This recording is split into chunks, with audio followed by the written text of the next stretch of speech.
Well, come to shadow liturgy. There are places where silence becomes its own kind of testimony, where the absence of answers speaks louder than any confession.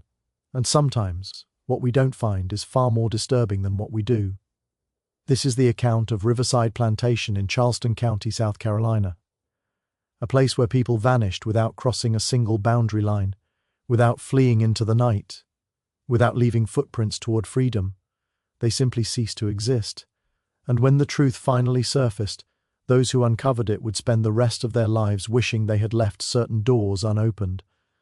Marcus Webb had always found comfort in numbers, while other young men in Charleston spent their evenings in taverns or pursuing romantic interests. Webb preferred the quiet satisfaction of balanced ledgers and properly filed documents. At 32 years old, he had worked as a clerk in the Charleston County Tax Assessor's office for nearly a decade, and in that time, he had developed an almost supernatural ability to spot inconsistencies in financial records. It was a Thursday afternoon in September of 1857 when Webb first noticed something peculiar about Riverside Plantation. The autumn sunlight streamed through the tall windows of the county office, illuminating dust motes that danced in the air as Webb methodically processed the year's property tax assessments. He had developed a rhythm to this work. Open the file, verify the property description, check the declared value, confirm the enslaved population count, calculate the tax, record the payment, close the file, move to the next. Riverside's file was unremarkable at first glance. 300 acres of prime cotton land along the Ashley River. Property value declared at $12,000. Enslaved population 43 individuals. Tax paid in full on time. No arrears. Everything appeared perfectly ordinary. Webb was about to close the file when something made him pause. A tickle of memory. A sense of déjà vu. He had processed this file before. Of course he processed it every year. But there was something about that number, 43. He stood up from his desk and walked to the filing cabinets that lined the western wall of the office. His colleagues had long since departed for the day, leaving Webb alone with the endless rows of documents that represented every piece of taxable property in Charleston County. He pulled the files for Riverside Plantation going back 5 years and carried them back to his desk. 1853, 43 enslaved individuals. 1854, enslaved individuals. 1855, 43 enslaved individuals. 1856, 43 enslaved individuals. 1857, 43 enslaved individuals. Webb sat back in his chair, frowning. In his decade of experience, he had never seen a plantation maintain an exactly stable enslaved population over 5 consecutive years. Never. The number always fluctuated. There were births, usually several per year in a population that size. There were deaths from disease, accident, or simply the brutal wear of plantation labor. There were sales to other plantations, purchases from estate auctions, trades between neighboring properties. The population always went up or down. A variance of 3 to 5 people per year was typical. 10 people wasn't unusual, but 5 years of precisely 43, that wasn't just unusual. That was statistically improbable to the point of impossibility. Webb pulled a separate ledger from his drawer, his personal record where he tracked patterns and anomalies he'd noticed over the years. It was an unofficial document, something he maintained out of his own obsessive need for understanding. He began cross-referencing Riverside against comparable plantations in the region. Oakmont Plantation, 3 miles north of Riverside, 320 acres. Population had ranged from 38 to 46 over the same 5-year period. Willow Creek, 5 miles east, 280 acres. Population had ranged from 31 to 41. Magnolia Heights, similar size and crop yield to Riverside.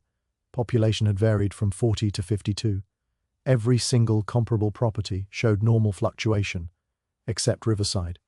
Webb might have dismissed it as careless record-keeping. Perhaps Nathaniel Hartley, the owner, simply reported the same number each year out of laziness, except that Webb was nothing if not thorough. He pulled the detailed inventories that were sometimes filed along with the tax assessments, documents that listed not just the number of enslaved people, but their names, ages, and assigned work. And that's when the real anomaly revealed itself. The names changed. In 1855, The inventory listed a man named Thomas, age 34, field worker. In the 1857 inventory, Thomas was gone. In his place was a man named Robert, age 33, also listed as a field worker. Similar age, same job category but different person. A woman named Sarah, age 28, house servant, appeared in the 1854 inventory but was absent from the 1856 listing. In her place was a woman named Grace, age 27, also a house servant. Webb went through the lists methodically, making notes in his precise handwriting. Over the 5-year period, 19 names had disappeared from the inventories and been replaced by 19 different names, but the total remained exactly 43. It was as if Hartley was maintaining the population, the way a shopkeeper maintains inventory, replacing items as they were depleted, always keeping the stock level constant. But these weren't items, these were people. Webb worked late into the evening, his candle burning low as he cross-referenced the disappearing names against every other document he could find. Bills of sale recorded with the county, death certificates, marriage records, property transfers, manumission papers for those granted freedom, newspaper advertisements for escaped slaves. He found nothing, not a single document that explained where the 19 missing people had gone. When the courthouse bell struck 10, Webb finally gathered his papers and locked the office. As he walked through the dark streets of Charleston toward his boarding house, his mind continued working on the puzzle. There had to be a logical explanation. There always was. Perhaps Hartley kept his records elsewhere, filed bills of sale with a different county office, or simply neglected to properly document deaths. But Webb knew the law. Property transactions and enslaved people were legally property had to be recorded with the county. Failure to do so was tax evasion, and Hartley seemed meticulous about paying his taxes on time and in full. A man that careful about his financial obligations didn't simply forget to file important legal documents. Webb's boarding house was a narrow 3-story building on Meeting Street, run by a widow named Mrs. Caroline Foster, who maintained strict rules about noise and propriety. He climbed the stairs to his second-floor room, lit the lamp on his writing desk, and spread out his notes. He had documented an anomaly. That much was certain, but was it merely administrative sloppiness, or was it evidence of something more troubling? Webb decided he needed more information, and he knew exactly where to look. Reverend Jonathan Pritchard had been born in Boston in 1809 to a family of modest means, but strong religious conviction. His father had been a circuit preacher in Massachusetts, and young Jonathan had accompanied him on countless visits to small congregations throughout New England. He had learned early that ministry was less about grand sermons delivered from marble pulpits, and more about the quiet, patient work of listening to people's fears and sorrows. Pritchard had moved to South Carolina in 1838, drawn by a calling to bring spiritual comfort to both the enslaved population and the white families of the plantation regions. It was delicate work, navigating the complex social hierarchies and unspoken rules that governed every interaction in the antebellum South. He was not an abolitionist, at least not publicly, because to be openly opposed to slavery would have meant immediate expulsion from the region and the end of any good he might do. Instead, he worked within the system, offering what small mercies and dignities he could. Now at 49 years old, with greying hair and the lean build of a man who spent more time in spiritual contemplation than physical comfort, Pritchard made his rounds throughout Charleston County with practiced regularity. He held services at the various plantation chapels, visited sick beds, officiated at marriages and funerals, and served as a conduit for messages between separated families. It was this last role, carrying news between people who were not permitted to travel freely, that had first alerted Pritchard to the peculiar situation at Riverside Plantation. In November of 1857, on a crisp autumn morning with the smell of wood smoke in the air, Pritchard was conducting a service at Oakmont Plantation for the enslaved population there. The service was held in a simple wooden structure behind the main fields, and about 40 people attended. Pritchard had long ago learned to read the faces of his congregation, to see beyond the careful masks they wore around white people. Today he sensed an unusual undercurrent of tension. After the service, as people filed out, an elderly woman named Bessie approached him. She was perhaps 70 years old, her back bent from decades of fieldwork, her hands gnarled with arthritis, but her eyes were sharp and clear. "Reverend," she said quietly, glancing around to ensure they weren't overheard, "might I have a word?" Pritchard nodded and followed her to a spot behind the chapel, out of sight of the main plantation buildings. Bessie's hands trembled as she spoke. "I need to ask you about my grandson, Henry. He's at Riverside. Or he was. I ain't heard from him in near 2 years now and I'm worried sick." Pritchard knew that maintaining family connections across plantations was one of the most important services he provided. "When did you last receive word from him?" "Spring of 1856. He was courting a girl over at the Mitchell place just 3 miles from Riverside. Mr. Hartley would give him a pass once a month to go visiting. Henry, he's a good boy, Reverend, respectful. He'd send me messages through the girl's family, let me know he was doing all right." Bessie paused, her voice catching. Then in April of 56, the messages stopped. "At first I thought maybe he'd gotten in trouble, lost his visiting privileges. But the girl, Leigh, her name is, she kept asking after him, Fee. Nally, in June, her family sent word to Riverside asking when Henry might visit again. What did they say? Said there weren't no Henry at Riverside. Said they didn't know who we were talking about." Bessie's eyes filled with tears. "But there was a Henry there, Reverend. I know there was. He was my daughter's boy. She died when he was small, and Mr. Hartley bought him at an estate sale in 1851. I got word to him regular for 5 years, and he always wrote back. A boy doesn't just disappear." Pritchard felt a chill despite the mild weather. "Did they say he'd been sold or perhaps passed away?" Bessie shook her head vigorously. "That's just it. They didn't say nothing, just said there weren't no Henry there and never had been, far as they knew, like he never existed at all." Pritchard took Bessie's hand gently. "I'll make inquiries. Perhaps there's been some confusion, some mistake in the records." But as he rode away from Oakmont that afternoon, Pritchard felt deeply uneasy. A mistake was possible, certainly, but the flat denial of Henry's existence seemed strange. If the young man had died or been sold, why not simply say so? Over the following weeks, Pritchard began to pay closer attention to the whispered conversations he overheard, the questions people asked him, the stories that circulated through the invisible networks that connected enslaved communities across the region. He kept hearing about Riverside. In early December, at a Christmas service at Willow Creek Plantation, a middle-aged man named James pulled him aside. "Reverend, I heard you were asking about Riverside. I got something to tell you, but you got to promise to be careful with it." "Of course. My wife's sister, Ruth. She was at Riverside. Smart woman, could read a little even. Mr. Hartley used her in the main house helping with correspondence and such. My wife, she'd get letters from Ruth every few months. Not real letters, you understand, but messages passed through various people the way we do." Pritchard nodded. He was intimately familiar with the complex chains of communication that enslaved people maintained, despite all efforts to isolate them.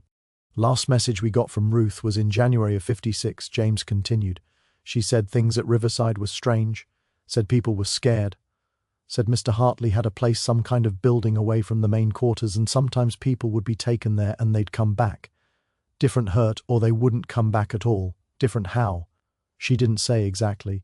Just said there were people who couldn't work no more after they'd been to that place, laid up in their cabins, not healing right, and others who just disappeared. And when you'd ask about them, you'd be told they'd been sold off or had run away. But Ruth didn't believe it. She said something bad was happening. And you haven't heard from her since." James's face hardened. "Not a word in near 2 years. We sent messages asking after her. Got told she'd been sold to a plantation in Georgia. But there ain't no bill of sale been recorded. I know that because my master keeps good records, and he asked around for us. Ruth just vanished, Reverend, like she never was." Pritchard felt the weight of something terrible beginning to settle on his shoulders. "How many others? How many people have disappeared from Riverside that you know of?" "Just what I heard through different people. Maybe 7 or 8, maybe more. Hard to know for certain, but there's families all over Charleston County wondering where their people went. And they all wondering about the same place, Riverside." That evening, Pritchard sat in his modest room at the boarding house where he stayed in Charleston and made a list of names, people he'd been asked about, people who had connections to Riverside and had seemingly vanished. Henry, Ruth, Samuel, Eliza, William, Patience, Joshua. 7 names, 7 people who had family members desperately seeking news. 7 individuals who had disappeared from Riverside Plantation without any documented explanation. Pritchard knew he had to do something. But what? He was a minister with no official authority, no power to demand answers from a property owner like Nathaniel Hartley. Going to the local sheriff would require evidence, and all he had were the worried reports of enslaved people, testimony that carried no legal weight in South Carolina courts. He needed to build a case to gather enough information that someone with actual authority would have to pay attention. And he needed help. Marcus Webb received the Reverend Pritchard's note on a cold morning in January of 1858. It was brief and formal. "Mr. Webb, I have reason to believe you may have information relevant to concerns I have been investigating. Might we meet to discuss a matter of some urgency? Yours in service, Reeve J. Pritchard." Webb was intrigued. He knew of Pritchard by reputation. The minister was well regarded for his work among the plantation communities, but they had never met. What could Pritchard want with a county tax clerk? They met at a small cafe on King Street, a respectable establishment where businessmen took their midday meals. Pritchard arrived precisely on time, dressed in his customary black suit with a plain white collar. After ordering coffee, he got straight to the point. "Mr. Webb, I understand you maintain the property tax records for Charleston County." "I do, and those records include inventories of enslaved populations at the various plantations." "They do, though the level of detail varies depending on what the property owners choose to file." Pritchett leaned forward slightly. "I need to ask you about Riverside Plantation owned by Mr. Nathaniel Hartley." Webb felt his pulse quicken. "That's interesting. I've recently been reviewing the Riverside records myself. May I ask what prompted your inquiry?" "I've been contacted by several families, 8 to be precise, who have lost touch with relatives who were working at Riverside. In each case, the person simply stopped communicating. No explanation, no documented sale or death, no escape attempt reported. They just disappeared." Webb sat down his coffee cup carefully. "Reverend, would you mind if I showed you something?" He pulled out the notebook where he'd been compiling his research and laid it open on the table. For the next hour, the two men compared notes. Webb explained the statistical impossibility of a stable population count over multiple years combined with changing names in the inventories. Pritchard shared the names he'd collected and the stories behind each disappearance. The correlation was undeniable. Several of the names Pritchard had been asked about, Henry, Ruth, Samuel, matched names that had disappeared from Webb's records between inventory years. "This is more than administrative negligence," Pritchard said quietly. "People are vanishing, Mr. Webb, and no one in authority seems to notice or care because enslaved people don't have families who can petition the courts or demand investigations," Webb said bitterly. "Their property, legally speaking. If Hartley wants to keep sloppy records, who's going to challenge him?" "We are," Pritchard said firmly.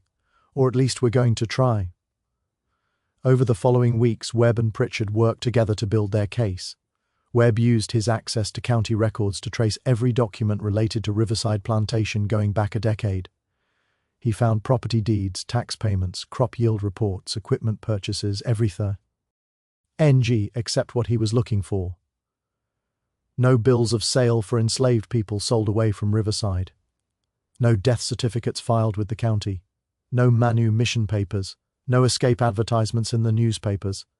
The people were simply vanishing from the paper trail. Meanwhile, Pritchard quietly expanded his network of contacts, speaking with people at plantations throughout the region. He was careful to be discreet. He didn't want word of his investigation reaching Hartley prematurely. But the more he asked, the more stories he heard. A woman at Magnolia Heights told him about her brother, who had been purchased by Hartley in 1854. "We heard from him for about 6 months. He said the work was hard, but no worse than other places." Then the letters stopped. "Master wrote to Riverside asking if my brother could send word to ease our minds. Got a letter back saying he'd been sold to a planter in Mississippi, but we never heard from him again. And when Master tried to track down which plantation in Mississippi, the trail went cold. A man at Willow Creek reported that his cousin had worked at Riverside as a blacksmith. Good with horses, good with iron. Partly paid well for him at auction. But after about a year, my cousin stopped responding to messages. When I finally got permission to visit Riverside in person, took me 6 months to arrange it. I was told my cousin had tried to run away and had been sold as punishment to a slave trader heading to Louisiana. but my cousin wasn't no fool. Sir, he had a wife and 2 children at another plantation. He wouldn't run. He had everything to lose and nothing to gain. Story after story, all following the same pattern. People purchased by Hartley working at Riverside for 6 months to 2 years, then disappearing without convincing explanation. By March of 1858, Webb and Pritchard had documented 23 cases of suspicious disappearances associated with Riverside Plantation over the previous 8 years. 23 people who had families asking after them, whose vanishing had left trails of grief and unanswered questions. "We need to take this to someone with authority to investigate," Webb said during one of their meetings.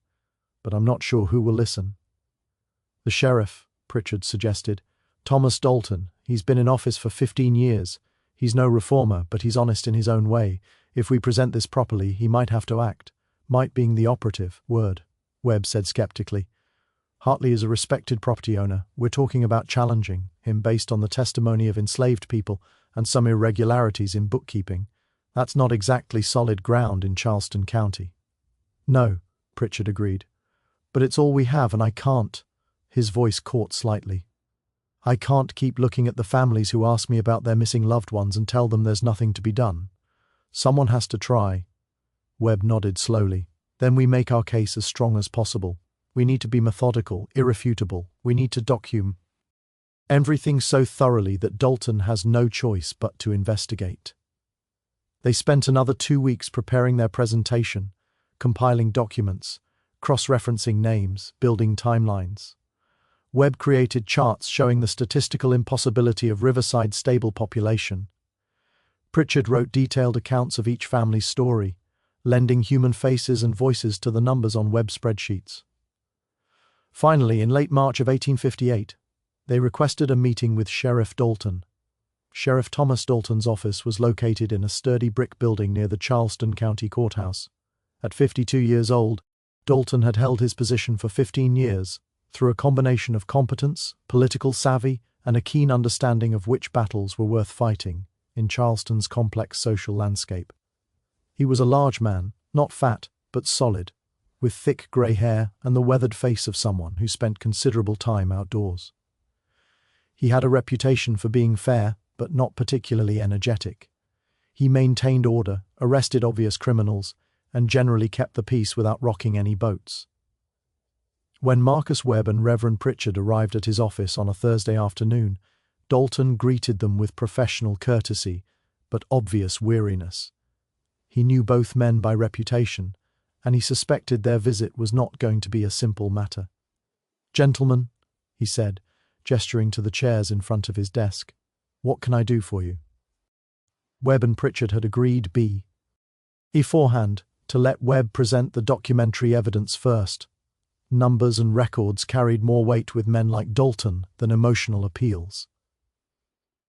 Webb spread his papers across the desk systematically.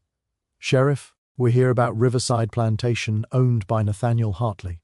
I've been reviewing the tax records, and I found significant irregularities." Dalton leaned back in his chair. "What kind of irregularities?"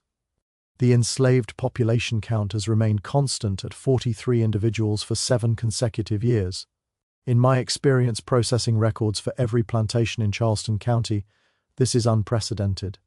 Population numbers always fluctuate due to births, deaths, sales, and purchases." "Maybe Hartley's just been consistent in his management," Dalton said, though his tone suggested he was already skeptical. "That's what I thought initially," Webb continued. "But when I examined the detailed inventories, I found that while the total number remains constant, the names change significantly from year to year. At least 23 people have disappeared from the inventories over the past 8 years and been replaced by 23 different individuals. So, he's been buying and selling. What's unusual about that? There are no bills of sale recorded with the county," Webb said, letting that sink in. "Not for any purchases to Riverside, and not for any sales from Riverside. Over 8 years, not a single documented transaction." Dalton frowned. "That was unusual.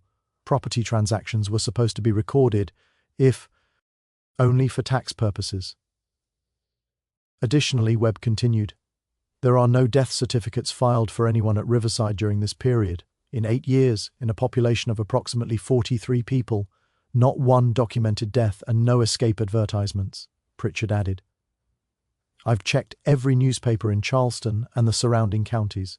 Riverside has never reported a runaway slave, not once in 8 years. Dalton was beginning to look uncomfortable. What exactly are you suggesting? Pritchard leaned forward. Sheriff, I've been contacted by 8 different families who have lost touch with relatives who were working at Riverside.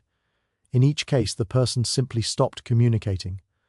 When inquiries were made, Riverside claimed the person had been sold away or had died or had never been there at all. But there's no documentation for any of these explanations. The testimony of Dalton hesitated, clearly trying to phrase this diplomatically. The concerns of enslaved people don't constitute legal evidence, Reverend. You know that, I do. But the absence of proper documentation does. Webb isn't bringing me hearsay. He's showing you verifiable records that don't add up. People are disappearing from the tax rolls with no legal explanation. That's not a moral question. That's a question of proper record-keeping and tax compliance. Dalton drummed his fingers on the desk, clearly wrestling with the situation. On one hand, the evidence Webb had compiled was genuinely troubling. On the other hand, investigating a respected property owner, based on bookkeeping discrepancies and the concerns of enslaved families, was politically risky. Let me be clear about something, Dalton said. Finally, Nathaniel Hartley is a well-regarded member of Charleston society. His family has owned land in this county for 3 generations. If I go questioning him based on what you've shown me, and it turns out to be nothing more than sloppy paperwork, there will be consequences for all of us. I understand that, Webb said, but I'm a county employee, and part of my responsibility is ensuring accurate tax records. If Hartley is failing to properly document sales and purchases, he may be evading taxes. That's within your jurisdiction to investigate. It was a clever argument, Dalton had to admit. Framing it as a tax compliance issue rather than a human rights concern made it more legally defensible. And if I investigate and find nothing, then we'll know the truth, Pritchard said quietly. And the families who have been asking after their loved ones will at least have some kind of answer, even if it's not the one they wanted. Dalton stood and walked to his window, looking out at the street below. A merchant's cart rattled past. 2 well-dressed ladies walked by with parasols, ordinary life continuing while he contemplated something that might upend that ordinariness. I'll visit Riverside, he said finally. I'll ask Hartley about his record-epping and request to see his documentation, but I'm not saying anything beyond that. If he has reasonable explanations, that's where it ends. That's all we ask, Pritchard said. But as Webb and Pritchard left the sheriff's office, Webb couldn't shake the feeling that they were setting something in motion that none of them fully understood yet. They had uncovered an anomaly, yes, but what did it mean? Was Hartley simply a careless administrator? Or was there something darker happening at Riverside? 3 days later, Sheriff Dalton sent word that he would be visiting Riverside Plantation the following week to conduct what he termed a routine inspection of records. The investigation had officially begun.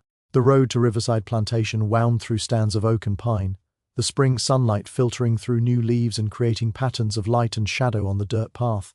Sheriff Dalton rode his horse at a steady pace, accompanied by his deputy, Frank Carson, a younger man who served primarily as a witness to official business.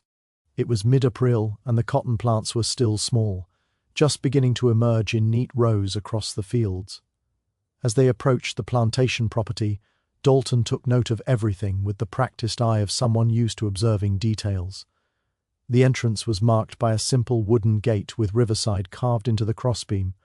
The main drive was well maintained, lined with young magnolia trees that would be impressive in a few years. The plantation house came into view after about a 4-mile. A substantial 2-story structure in the federal style, painted white with dark green shutters, not ostentatious by Charleston standards, but clearly the home of a man of means. A stable boy, a young black teenager, came forward to take their horses as Dalton and Carson dismounted.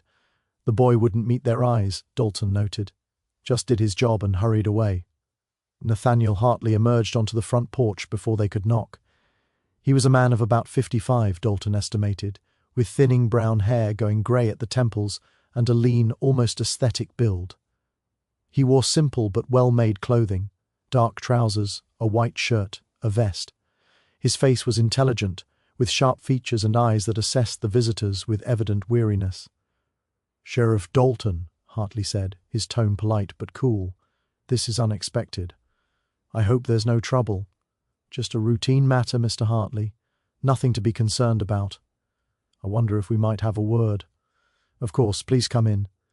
The interior of the house was comfortable but not lavish. The parlour, where Hartley led them, contained good furniture, but nothing extravagant. What caught Dalton's attention was the library visible through an open doorway. Floor-to-ceiling shelves packed with books, medical texts he could see, agricultural journals, scientific volumes. "You're a reading man," Dalton observed. "I find the intellectual life more satisfying than social pursuits," Hartley said. "My late wife was the social one. After her passing I've become something of a hermit, I'm afraid. Can I offer you gentlemen some refreshment? Tea, something stronger?" "Nothing, thank you. As I said, this is just a routine visit. There have been some questions about record keeping, tax documentation, that sort of thing. The county clerk's office is conducting a general audit of plantation inventories, and there are a few details about Riverside that need clarifying." Hartley's expression didn't change, but Dalton sensed a subtle tension enter the room. "What sort of details?" "Well, for instance, your tax returns show a consistent population of 43 enslaved individuals over the past several years. That's unusually stable. Most plantations see more fluctuation. Births, deaths, sales. I suppose I've been fortunate," Hartley said smoothly. "I purchase primarily adults of working age, which minimizes the care required for children and the elderly. And I've implemented modern agricultural techniques that reduce the physical strain on workers, which improves their longevity. That's impressive. But surely there have been some deaths, disease, accidents, that sort of thing. A few naturally, but I've replaced those losses through purchases. I believe in maintaining a consistent workforce. It creates stability and efficiency, of course, and those purchases would have been documented with bills of sale." For just a moment, something flickered in Hartley's eyes. "Naturally, though I confess my record-keeping may not be as meticulous as it should be, much of my documentation is with my attorney in Charleston for various business matters." "I see. Might I ask who your attorney is?" "Gerald Petton of Petton and Associates." Dalton knew Petton by reputation, a competent attorney who handled property matters for several plantations, and these documents have been with him for some time, various periods. Some matters take longer to resolve than others. It was a reasonable answer, impossible to challenge without seeming unreasonably suspicious.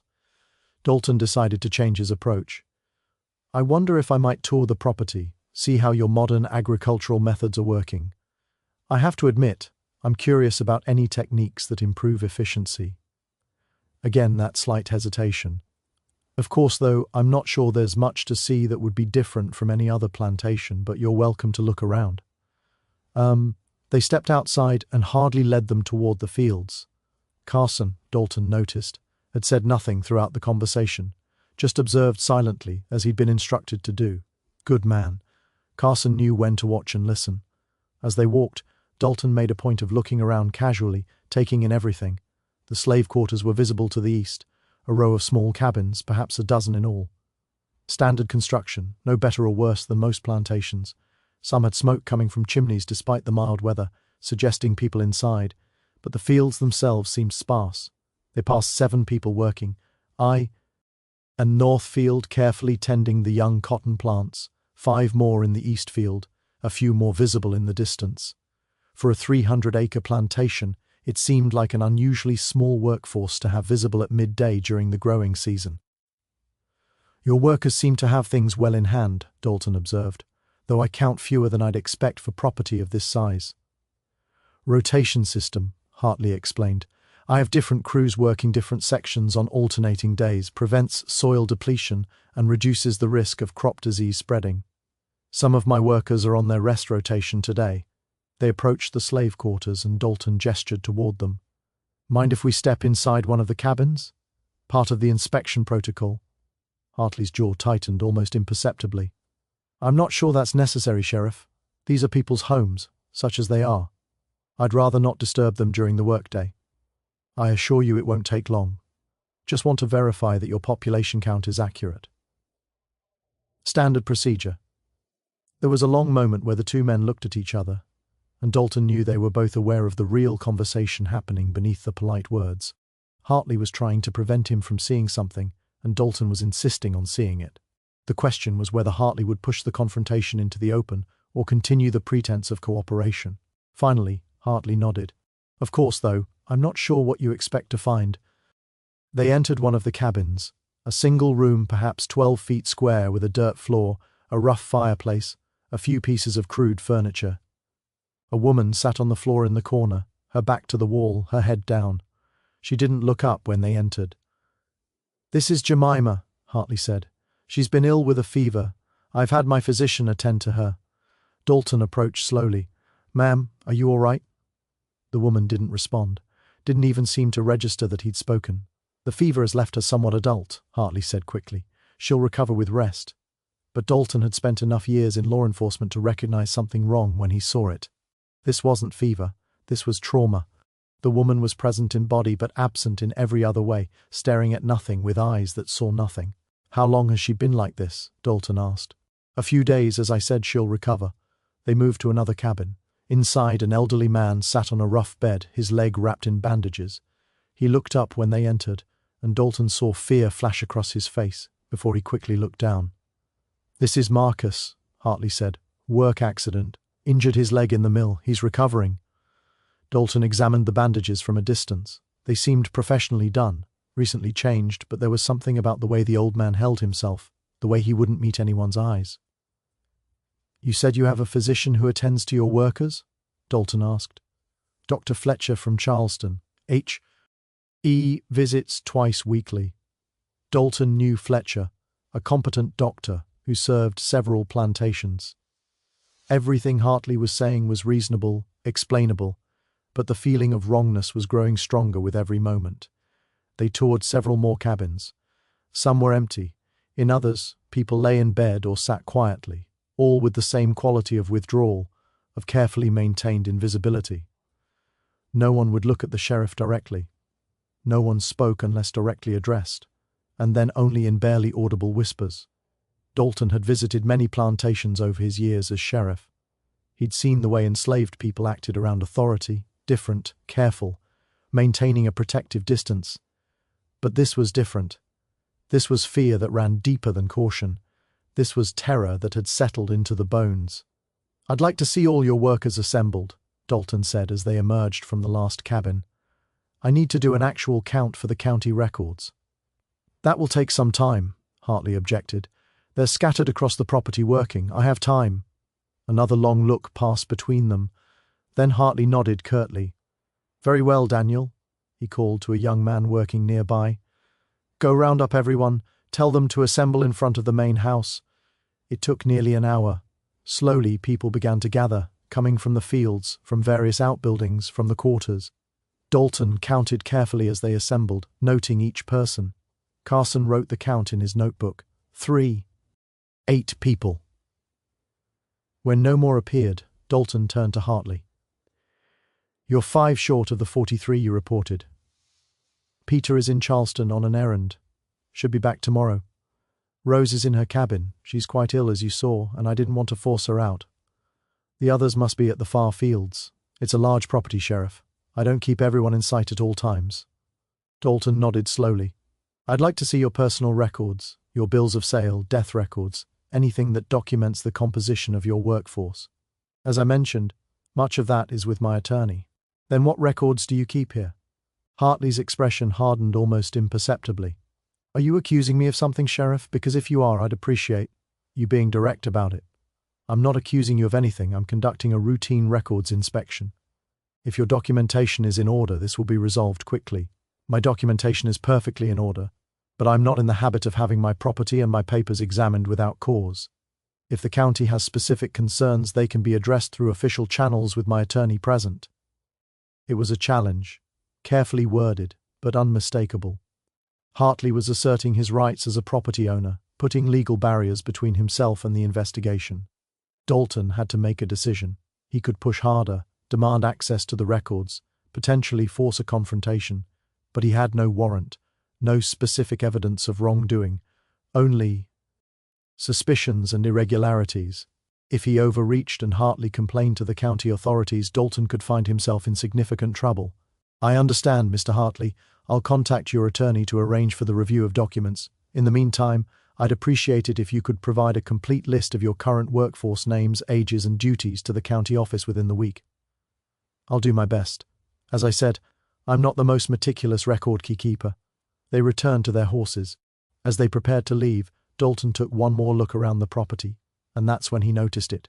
Far to the west, almost hidden by a stand of trees, was a stone structure that didn't quite fit with the rest of the plantation buildings.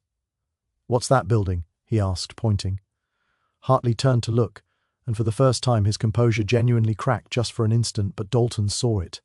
A flash of something that might have been fear or anger, or both. "Old ice house," Hartley said, his voice carefully controlled. "From my father-in-law's time, it's not in use anymore. Structural problems. Part of the roof has collapsed. Dangerous, actually. I've been meaning to have it demolished. Mind if I take a look?" "I'd rather you didn't, Sheriff. As I said, it's not safe. I wouldn't want you injured on my property. Liability concerns, you understand? I'm careful. Nevertheless, I must insist. If you were hurt, it could create significant legal complications. I'm sure you understand." There it was again. The polite refusal, the reasonable-sounding objection that was really a wall going up. Dalton had seen enough in his career to know when someone was hiding something. The question was whether he had the grounds to push through that wall. "I'll need to inspect it eventually," Dalton said carefully, "for the county records, if it's a hazardous structure." "Of course.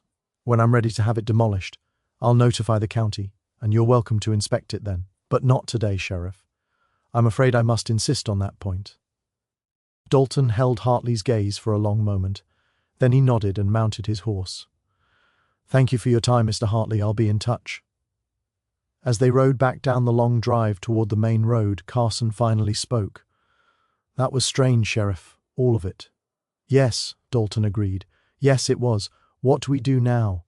Dalton was quiet for a moment, thinking they had reached the limits of what could be done through polite inquiry. Hartley had been cooperative on the surface while blocking every substantive investigation. The people at Riverside were clearly terrified of something, but none of them would speak openly. They couldn't, not in front of Hartley. "Now," Dalton said slowly, "we build a real case because something is very wrong at Riverside Plantation, and Nathaniel Hartley is working very hard to make sure we don't find out what it is." The day after his visit to Riverside, Sheriff Dalton sat in his office reviewing his notes with H. Webb and Pritchard. The three men had formed an unlikely investigative team, each bringing different strengths to the effort. "He's hiding something," Dalton said flatly. "That much is certain, but proving it is another matter entirely." "What about the people you saw?" Pritchard asked. "The woman who wouldn't respond, the man with the injured leg. Couldn't you tell something was wrong?" "Of course I could tell. But something seems wrong isn't evidence. Hartley has explanations for everything. Fever, work accident, rest rotations. On paper, it all sounds reasonable." Webb tapped his pencil against his notebook. "What about the count? You found 38 people, not 43. Hartley explained that too. One in Charleston, one too sick to appear, others working in distant fields. Again, all reasonable on the surface." "What about that building?" Carson, who had joined them, asked. "The ice house. He really didn't want you looking at it." "No, he didn't. But he's within his rights to refuse access to a dangerous structure on his own property. I'd need a warrant to force the issue, and to get a warrant, I'd need probable cause. So far, all I have is suspicion." Pritchard leaned forward. "Then, how do we get probable cause?" The question hung in the air. How did they investigate a man who was determined not to be investigated, who had the law and social standing on his side? "We need testimony," Dalton said finally. "Real testimony from people who know what's happening at Riverside. But getting that testimony is the problem."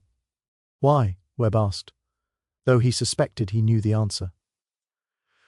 "Because enslaved people can't testify against white property owners in South Carolina courts. Their statements carry no legal weight.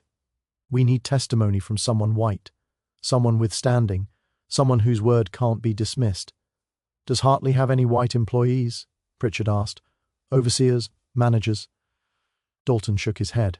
"That's another odd thing. Most plantations this size have at least one white overseer, usually more. Riverside doesn't hardly manages everything himself, apparently. Very hands-on, which gives him complete control over what happens there. Webb observed. No witnesses, no one who might report problems. They sat in frustrated silence for a moment. Then Pritchard spoke up. What if we approach this differently? Instead of trying to investigate Riverside directly, what if we investigate the people who've disappeared? If we can prove that Hartley's claims about selling them or them dying are false, that's evidence of deception. And deception suggests something being hidden. Webb nodded slowly. That could work. We have names. The people who disappeared from the tax inventories. If Hartley claims they were sold, there should be bills of sale. If he claims they died, there should be death certificates, or at least burial records. And if he claims they escaped, Dalton added, there should be advertisements offering rewards. Every plantation publishes escape notices. It's standard practice. Over the next several weeks, the three men along with Carson worked methodically through the list of disappeared people. They contacted attorneys throughout Charleston and neighboring counties, checking records for any bills of sale involving those individuals. They reviewed death certificates at Carosas. They went through years of newspaper archives looking for escape advertisements. They found nothing, not one document that explained where any of the 23 missing people had gone. Meanwhile, Pritchard used his position as a minister to quietly interview people at other plantations, asking carefully worded questions about Riverside. What emerged was a pattern that became increasingly disturbing. A woman at Oakmont told him, "We don't talk about Riverside much, Reverend, but everyone knows it's a bad place. People say if you get sold there, you might as well be dead." A man at Willow Creek said, "There's stories, sir, stories about people screaming in the night, stories about Mr. Hartley doing things, medical things, things that ain't right, but nobody really knows for sure because people who go to Riverside don't come back to tell about it." An elderly woman at Magnolia Heights whispered, "My mama, she was alive when the old Mr. Hartley, Nathaniel's father-in-law, owned Riverside. She said even back then there was something wrong with that place. Said the old man used to whip his people terrible, and sometimes he'd disappear folks as punishment. She said it was a cursed place, and it seems like the curse didn't lift when young Nathaniel took over. But rumors and stories, no matter how consistent, weren't evidence. They needed something concrete. In early May they got a break. Dr. Andrew Fletcher, the physician Hartley had mentioned as treating his workers, came to see Sheriff Dalton. Fletcher was a man in his mid-40s with a successful practice in Charleston and a reputation as a competent doctor. "Sheriff," Fletcher said, settling into a chair in Dalton's office, "I understand you've been asking questions about Riverside Plantation." "I have." "Why?" "Because I need to tell you something, and I've been wrestling with my conscience about it for some time." Dalton leaned forward. "I'm listening." Fletcher took a deep breath. "I was retained by Mr. Hartley 3 years ago to provide medical services to his enslaved population. Standard arrangement. I visit twice weekly, treat injuries and illnesses, provide preventative care, good pay, and Hartley was always punctual with payments. I terminated the arrangement 2 months ago. Told Hartley I was too busy with my Charleston practice to continue the plantation visits. But that wasn't the real reason." "No." Fletcher rubbed his face tiredly. "I lied because I didn't know what else to do. I'm a doctor, Sheriff.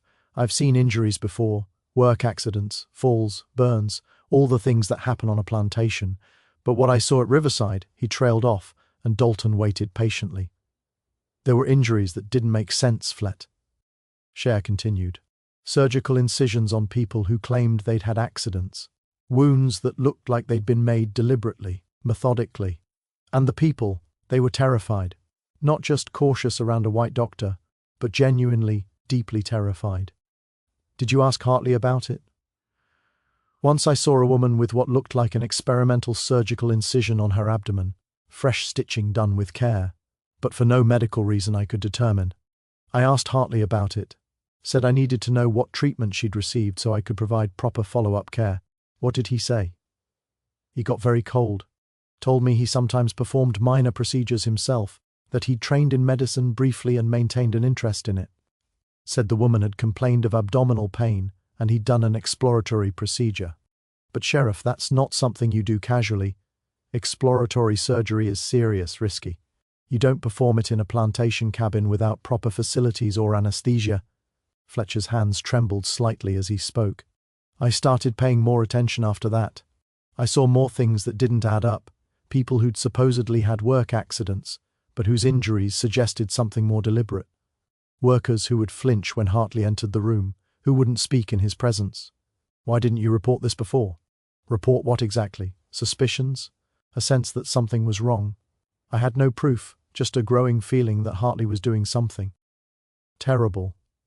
And he's a respected man, Sheriff. A man with standing and education.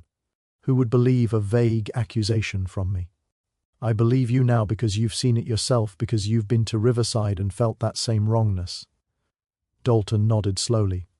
Dr. Fletcher, I need you to write down everything you observed at Riverside, every injury that didn't make sense, every behavior that concerned you, every interaction with Hartley that seemed suspicious.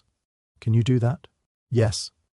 Though I should tell you, I'm preparing to move to Virginia. My wife's family is there, and I've been offered a position at a hospital in Richmond.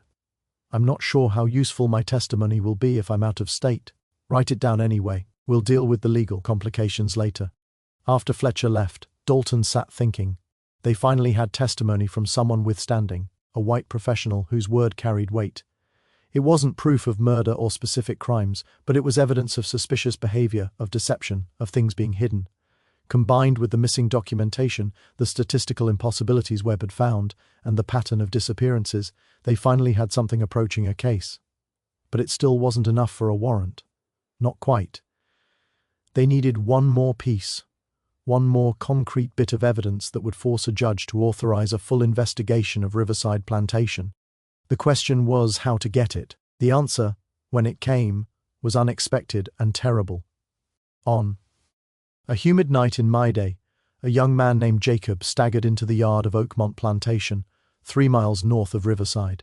He was barefoot, his clothes torn, his body covered in dirt and scratches from running through the woods. He was also bleeding from what appeared to be a poorly stitched wound on his left side. The enslaved residents of Oakmont found him collapsed near the well and immediately called for help. Within an hour, Reverend Pritchard, who happened to be staying at Oakmont that night, was kneeling beside the young man in one of the cabins. Jacob was perhaps 22 years old, thin and weakened by obvious malnutrition and injury, but his eyes were alert, filled with a desperate intensity. "Please," he gasped, gripping Pritchard's hand. "Please don't send me back, don't let him find me." "Easy now," Pritchard said gently. "Where did you come from? Riverside?" The word was barely a whisper, but it carried weight like a stone. Pritchard felt his pulse quicken. "You escaped from Riverside?" "Yes, sir. Tonight, while he was working on someone else, I ran as fast as I could." "Who was working on someone else?" "Mr. Hartley. He does things, Reverend. Terrible things." Pritchard sent someone to fetch Sheriff Dalton immediately, then sat with Jacob through the night, listening as the young man told his story in fragments. Interrupted by bouts of pain and fear, Jacob had been purchased by Hartley 8 months earlier at an estate sale in Georgia. He'd been told he was going to work in the cotton fields, standard plantation labor. For the first few weeks, everything had seemed relatively normal. The work was hard, but no harder than he'd experienced before. Hartley was distant, but not overtly cruel. Then one evening, Hartley had come to Jacob's cabin and told him he needed to come to the medical building for a routine health examination. "That's what he called it," Jacob said, his voice shaking. "A health examination, but it wasn't that. It wasn't that at all." Hartley had taken him to the stone ice house, which had been converted into something like a medical facility. There was a table with restraints, shelves with instruments and bottles, lamps for illumination. "He strapped me down," Jacob said he was going to perform a small procedure, that it would help him understand human anatomy better. He said I was contributing to medical knowledge, that I should be grateful. Pritchard felt sick. What did he do? "He cut into my side right here." Jacob touched the wound, which was still seeping blood through the bandages. He wanted to see how deep he could go before it caused serious damage. He took notes the whole time. Wrote down everything. How I reacted. How much I could tolerate. How the body responded to cutting. Dear God. He gave me something to drink first. Said it would help with the pain. It made everything fuzzy like I was watching from a distance. But I could still feel it, Reverend. I could still feel everything. Over the foal. Lowing hours, through tears and trembling, Jacob described a systematic regime of medical experimentation that had been conducted on the enslaved population at Riverside. Hartley, who had apparently studied medicine in his youth, had been using people as test subjects for various procedures and anatomical studies. Some people he'd just examine, take measurements, study how the body worked. But others, Jacob's voice broke. Others he'd cut into, do surgeries that weren't meant to help us just to see what would happen. He kept detailed notes on everything. He called it research. How many people has he done this to? I don't know exactly, but there were always people recovering from something. Always people with fresh wounds or injuries. And some people, they'd go to the ice house and never come back. We'd be told they died from disease or an accident, but we knew better. We knew Mr. Hartley had killed them. When Sheriff Dalton arrived at Oakmont just after dawn, he found Pritchard and Dr. Fletcher, who had also been summoned, examining Jacob's wound. It's a clean surgical incision, Fletcher confirmed. Deliberately made and then stitched up. This wasn't an accident or a self-inflicted injury. Someone with medical training did this. Dalton interviewed Jacob carefully, taking detailed notes. The young man's testimony was consistent, specific, and deeply disturbing. He described the layout of the icehouse facility, the instruments he'd seen, the journals where Hartley kept his notes. "Will you testify to this in court?" Dalton asked. Jacob looked terrified. "Will it matter? Will anyone believe me?" It was a fair question. In South Carolina in 1858, the testimony of an enslaved person against a white property owner was legally inadmissible, but Dalton knew that this case had progressed beyond simple legal procedures. "What matters right now," Dalton said carefully, "is that we finally have enough evidence to get a warrant. Your testimony, combined with Dr. Fletcher's observations and the documentary evidence Mr. Webb has compiled, gives us grounds for a full investigation." He stood and turned to his deputy. "Carson, ride back to Charleston and file for an emergency warrant. I want authority to search Riverside Plantation thoroughly, including that ice house. Tell the judge we have credible evidence of serious crimes."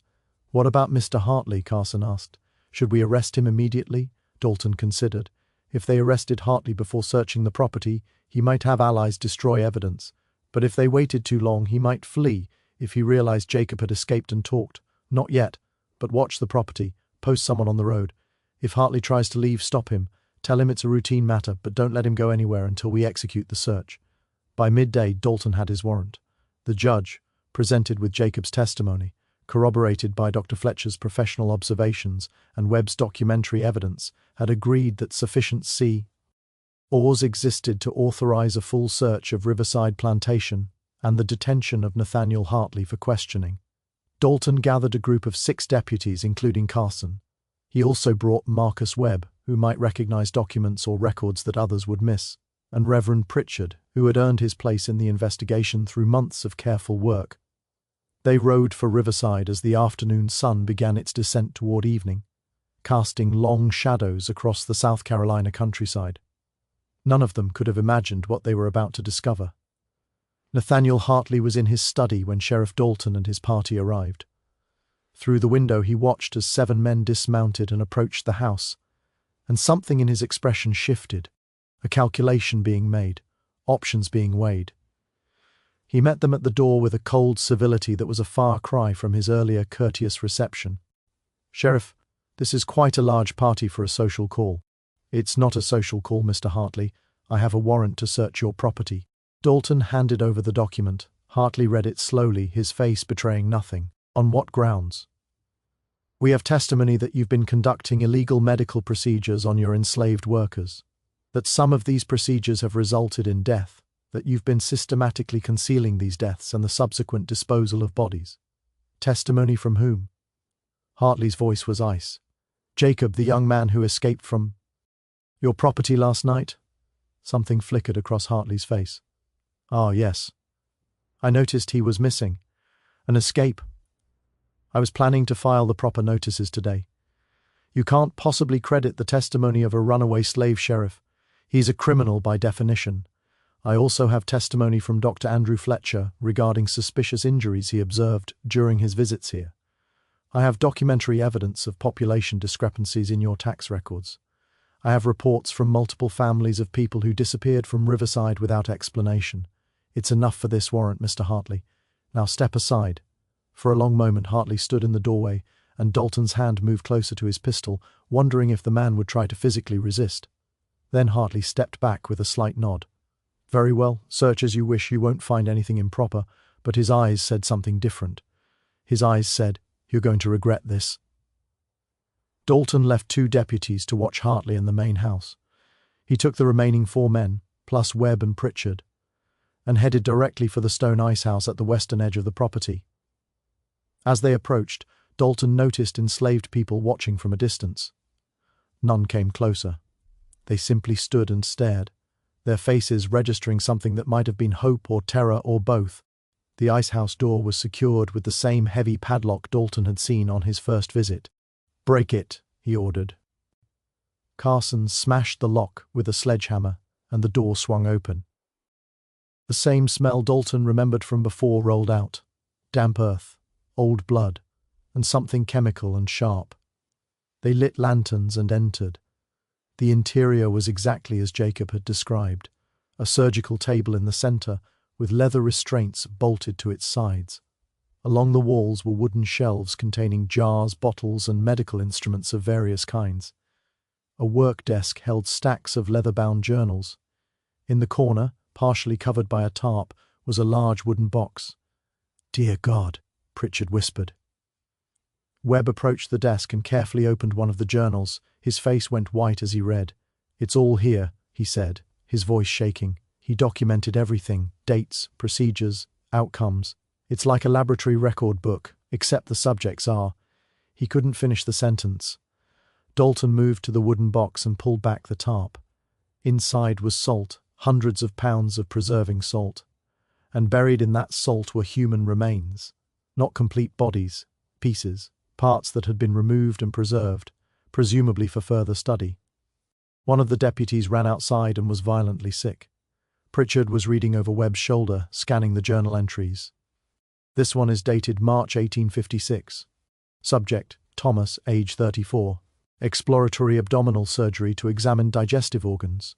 Subject survived procedure, but expired 3 days later from infection. Notable observations recorded regarding liver structure." He turned pages. Here's another. June 1856. Subject, Ruth, age 29. Experimental procedure to observe pain response and nervous system function. Administered various levels of stimulus to different body parts. Maintained detailed maps of response zones. Subject remained conscious throughout per design. Dalton felt physically ill. How many entries are there? Webb flipped through the journals. There were 7 of them, each containing dozens of entries. I'd estimate at least 50 individual procedures described in detail. Maybe more. 50 people. No. Some subjects were used for multiple procedures, but I'd say at least 25 to 30 different individuals are named in these journals. Dalton took a deep breath, trying to maintain professional composure despite the horror. They needed to be thorough, methodical. This would go to trial, and every piece of evidence had to be properly documented. "Carson, fetch Mr. Hartley. Bring him here." While they waited, they continued to catalogue what they found. Surgical instruments, scalpels, saws, retractors, bottles of chloroform and ether, presumably used as anesthetics, though many journal entries noted procedures performed without anesthesia to better observe natural pain response. Jars containing preserved tissue samples, each carefully labelled with a name, date, and type of tissue. On the wall was a large diagram of human anatomy, hand-drawn and annotated extensively. It was actually quite beautiful in its precision and detail, which somehow made it worse. This was knowledge gained through systematic torture, insights purchased with the suffering of people Hartley had viewed as nothing more than laboratory animals. When Hartley was brought into the ice house, flanked by 2 deputies, his expression was oddly calm. He looked around at the assembled men examining his work, and something like resignation crossed his face. "I suppose there's no point in denying it now," he said quietly. "No," Dalton agreed. "There isn't. You'll never understand what I accomplished here." "Enlighten me," Hartley gestured to the journals. Human anatomy is still largely a mystery, Sheriff. We don't fully understand how the body works, how diseases progress, why some injuries heal while others prove fatal. Medical schools can learn only so much from the occasional cadaver of an executed criminal. But here, I had the opportunity to conduct systematic research to learn things that no textbook can teach. You tortured and murdered people, Pritchard said, his voice tight with rage. You took human beings and treated them like animals in an experiment. I treated them as subjects in the pursuit of knowledge, Hartley corrected. Knowledge that could save lives.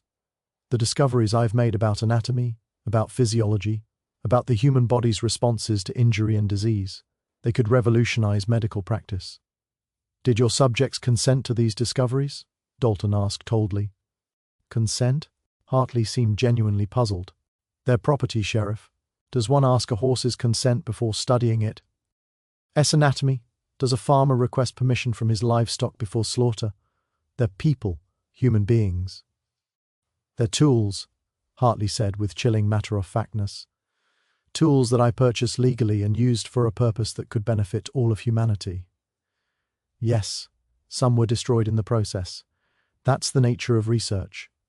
But their sacrifice has meaning. The knowledge I've gained is worth nothing, Dalton interrupted, because it was gained through evil. Hartley's expression hardened.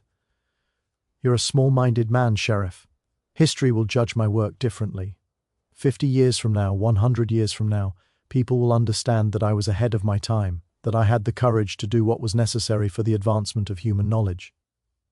What I understand, Dalton said, pulling out handcuffs, is that you're under arrest for murder, multiple counts. Nathaniel Hartley, you're going to jail, and then you're going to trial, and then you're going to hang. As the deputies led Hartley away, he turned back one last time. You should know, Sheriff, that I have no regrets, none at all. What I did here was important. It mattered. After Hartley was removed, the men stood in the ice house for a long moment, none of them quite able to process what they'd discovered. Finally, Pritchard spoke. We need to document everything. Every name in those journals, every person we can identify, they deserve to be remembered, to have their suffering acknowledged. Webb nodded. I'll start compiling the information. We'll need it for the trial anyway. Over the following days, the full scope of Hartley's activities came to light. The journals documented 17 deaths directly resulting from his experiments over 6 years. Another 8 people had survived procedures, but were permanently disabled by them. The journals also referenced subjects who had disappointed or failed to provide useful data with notes that they had been disposed of, presumably meaning they had been killed when they were no longer useful for research. The property was searched thoroughly. 4 burial sites were discovered in remote corners of the plantation containing the remains of at least 12 individuals. All showed signs of surgical intervention before death.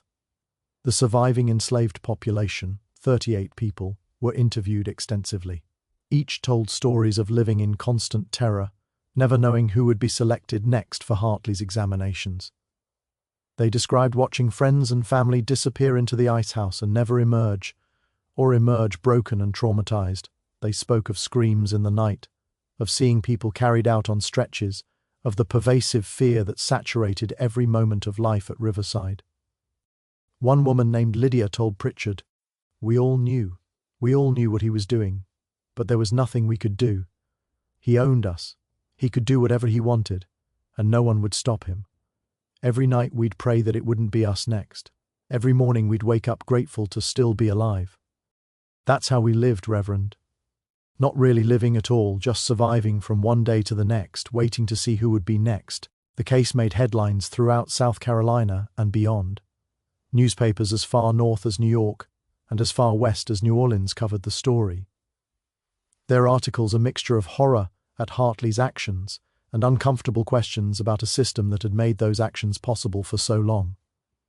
The trial of Nathaniel Hartley began in October of 1858 in the Charleston County Courthouse. It was one of the most sensational legal proceedings in South Carolina history, drawing spectators from across the state and extensive coverage from newspapers throughout the nation. The prosecution was led by District Attorney Martin Chase, a veteran attorney with a reputation for meticulous preparation. He knew the case was both strong in its evidence and complicated in its legal implications. The challenge wasn't proving that Hartley had killed people. The journals and physical evidence made that undeniable.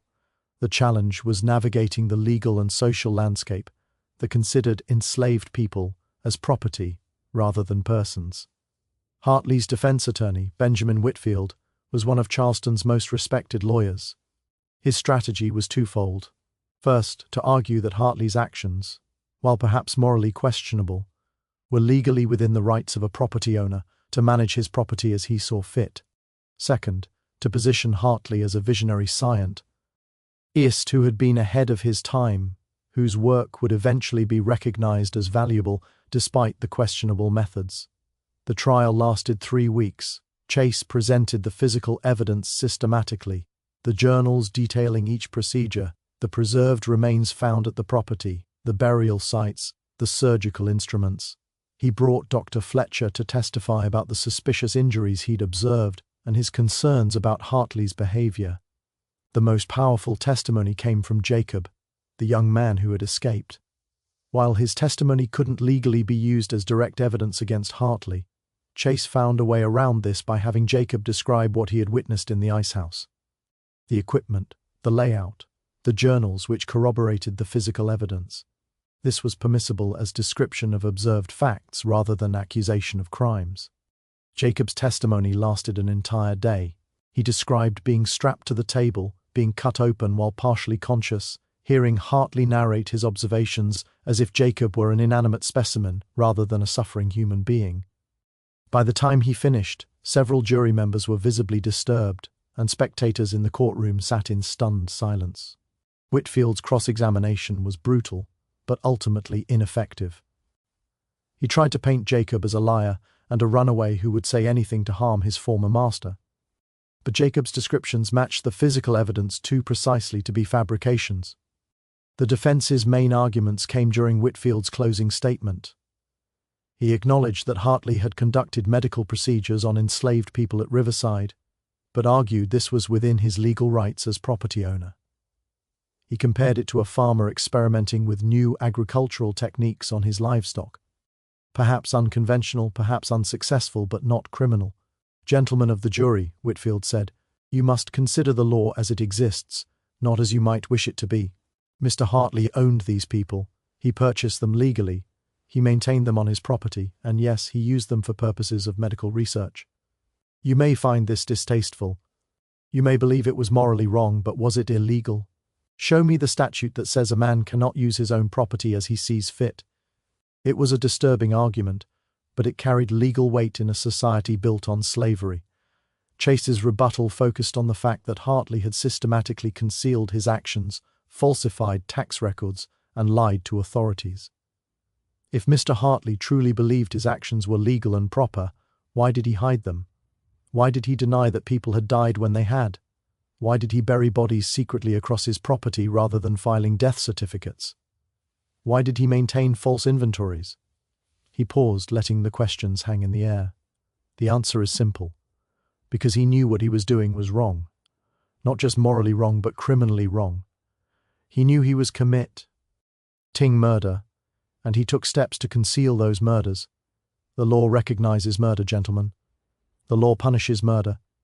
And the fact that Mr. Hartley chose victims who had no legal standing to defend themselves doesn't make it any less murder. The judge's instructions to the jury were carefully worded, acknowledging the legal complexities, while making clear that deliberate killing even of enslaved people exceeded the bounds of property rights. The jury deliberated for 3.5 hours. When they returned, the foreman stood and delivered the verdict. "We find the defendant, Nathaniel Hartley, guilty of murder in the first degree, multiple counts." The courtroom erupted. Some spectators cheered. Others sat in shocked silence. Still others argued loudly about the verdict's implications for property rights. Sentencing came a week later. Judge Hamilton Marshall was a man known for thoughtful deliberation rather than fiery oratory, but his words carried weight. "Mr. Hartley," he began, "you stand convicted of perhaps the most heinous crimes this court has seen. You took human beings, and whatever their legal status they were and are human beings, and subjected them to systematic torture and murder in pursuit of knowledge. You kept meticulous records of their suffering. You showed no mercy, no remorse, no recognition of their humanity. He paused, looking directly at Hartley. Your defense argued that you acted within your property rights, but there are limits even to property rights in a civilized society. A man may own an animal, but he may not torture it for his own amusement. The law recognizes cruelty even to livestock. How much more then must it recognize cruelty to human beings? You have been found guilty of 17 counts of murder. The evidence suggests the actual number may be higher. This court sentences you to death by hanging to be carried out 60 days hence. May God have mercy on your soul, for this court finds little reason to extend mercy beyond what the law requires. Hartley showed no emotion as the sentence was pronounced. He was led from the courtroom quietly, and according to the deputies who guarded him, he spent his remaining weeks reading medical journals and working on what he called his final treatise on his discoveries at Riverside. Nathaniel Hartley was hanged on January 15, 1859 at the Charleston County Jail. It was a cold morning with frost on the ground and a grey sky that threatened rain. As was customary, Hartley was given an opportunity to make a final statement. The crowd that had gathered, much smaller than usual for a public execution, as Charleston society was deeply uncomfortable with the entire case, expected a confession or perhaps a plea for forgiveness. They got neither. "I stand before you condemned," Hartley said, his voice calm and clear. "Not for doing wrong, but for doing what others lacked the courage to do. Medical science has advanced through the study of human anatomy, through understanding how the body functions and fails. My only crime was taking that study seriously, conducting it systematically, and documenting it properly." There were murmurs from the crowd, a mixture of anger and discomfort. "History will vindicate me," Hartley continued. 50 years from now, 100 years from now, physicians will use knowledge similar to what I gained at Riverside. They will simply have found ways to acquire it that society finds more palatable. But the knowledge itself, the understanding of human anatomy, of pain response, of physiological limits, that knowledge will be used. And in that use, my work will live on whether acknowledged or not. He was hanged without further ceremony. According to witnesses, he met death calmly, without resistance or apparent fear. The Riverside Plantation property was seized by the county to settle legal debts and claims from Hartley's creditors. The enslaved population faced an uncertain future. Legally, they were still property, part of Hartley's estate. After considerable legal wrangling and intervention by some abolition-minded attorneys who saw the case as an opportunity to challenge some aspects of slavery law, most were eventually purchased by families who had been searching for missing loved ones or were acquired by plantations where they had relatives. Jacob, the young man whose escape had broken the case open, was purchased by a Quaker family with abolitionist sympathies and was quietly helped to freedom via the Underground Railroad. He eventually settled in Pennsylvania, living under an assumed name for the rest of his life. He never spoke publicly about what he had witnessed at Riverside. Marcus Webb remained in his position as a county clerk for another year, but the case had altered him in ways that could not be undone. The man who once found comfort in orderly numbers and balanced ledgers had seen what happened when human beings were reduced to entries on a page. In 1860 he resigned and moved to Massachusetts, where he became active in the abolitionist movement. After the Civil War, he worked with the Freedmen's Bureau, helping formerly enslaved people navigate the legal systems of their new and fragile freedom. Reverend Jonathan Pritchard stayed in South Carolina, continuing his ministry with a new and urgent intensity. Quietly, he began assisting the Underground Railroad, using his role as a traveling preacher to help people escape bondage. He was never caught, though more than once he came dangerously close. After the war, he devoted his life to establishing schools for freed people and advocating for their civil rights. He died in 1883, still working to confront the injustices he had once witnessed firsthand. Sheriff Thomas Dalton served out his term but declined to run for re-election in 1860. The Riverside case had aged him visibly. He personally oversaw the burial of every victim found on the plantation, insisting that each grave be marked, even when names were unknown. In his later years, he kept a private journal with reflections on the case. One entry from 1867 reads, "Men argue whether slavery is moral or practical, whether it should end slowly or at once. But Riverside reveals something deeper. It shows what happens when one human being is given absolute power over another." Hartley was educated, intelligent, even cultured in his own way. He was not a madman or a sadist in the way people like to imagine monsters. He was a man who had been granted complete control over other lives, and convinced himself that this power gave him the right to use them however he wished. The evil was not Hartley alone. It was the system that made him possible, a system that rendered his crimes legal, his victims voiceless, and his actions nearly invisible. He was discovered only by chance, by a clerk's obsession with proper records, by a minister who refused to stop asking questions. How many other riverside plantations existed unseen and unrecorded? How many people vanished into similar hells with no one to notice or care? That question haunted everyone involved. Hartley's journals, meticulous records of torture and murder, sparked fierce debate in medical and legal circles. Some physicians argued they should be studied, claiming the anatomical knowledge they contained could save lives regardless of how it was obtained. Others insisted the journals be destroyed, warning that legitimizing such research would only invite future atrocities. In 1861, just before the Civil War, a judge ordered the journals sealed in a restricted archive, accessible only by court permission and only for legal or historical research. They were barred from medical use. The compromise satisfied no one, but it prevented the journals from becoming standard references. They remain sealed today, a testament to what happens when the law fails to recognize certain people as human. In the years leading up to the Civil War, the Riverside Plantation case became a touchstone in debates over slavery, medical ethics, and human rights. Abolitionists cited it as proof that any system granting absolute power over another human being would inevitably produce horrors like Riverside. Pro-slavery advocates dismissed Hartley as an aberration, claiming his actions were already illegal, an argument weakened by the legal grey areas exposed during the trial. The truth was more unsettling.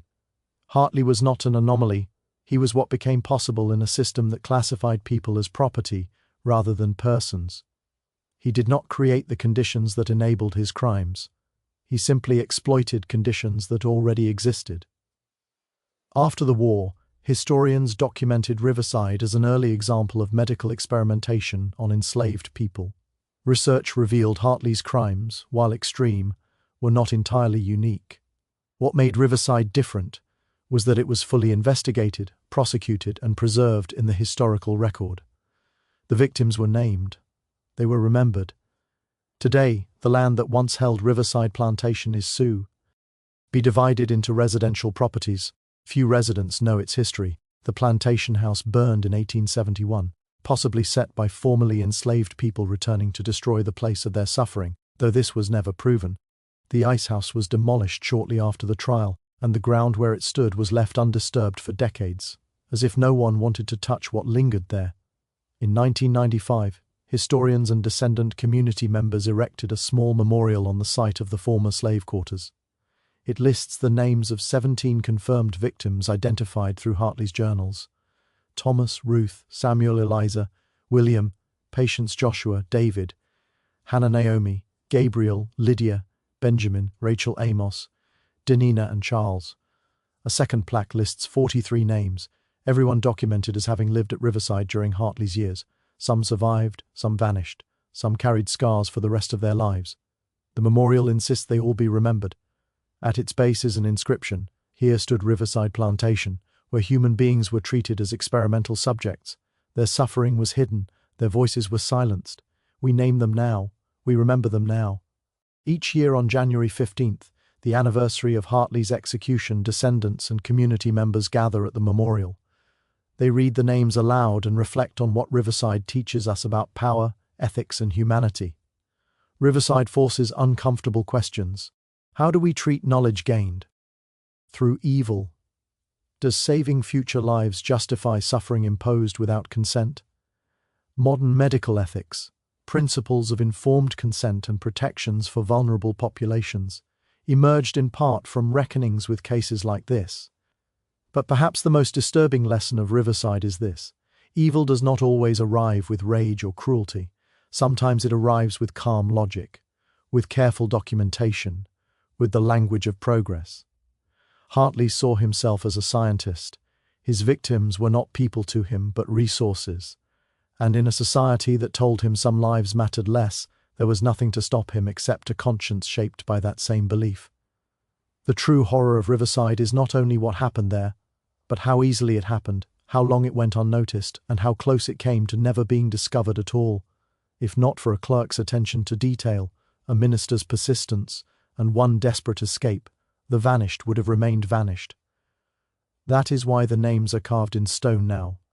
So they cannot disappear again, so what was hidden can no longer be hidden. So the people Hartley tried to reduce to data can be remembered for what they were, human beings who suffered, feared, hoped, and deserved far more than they were given. Sometimes the greatest resistance is refusing to forget.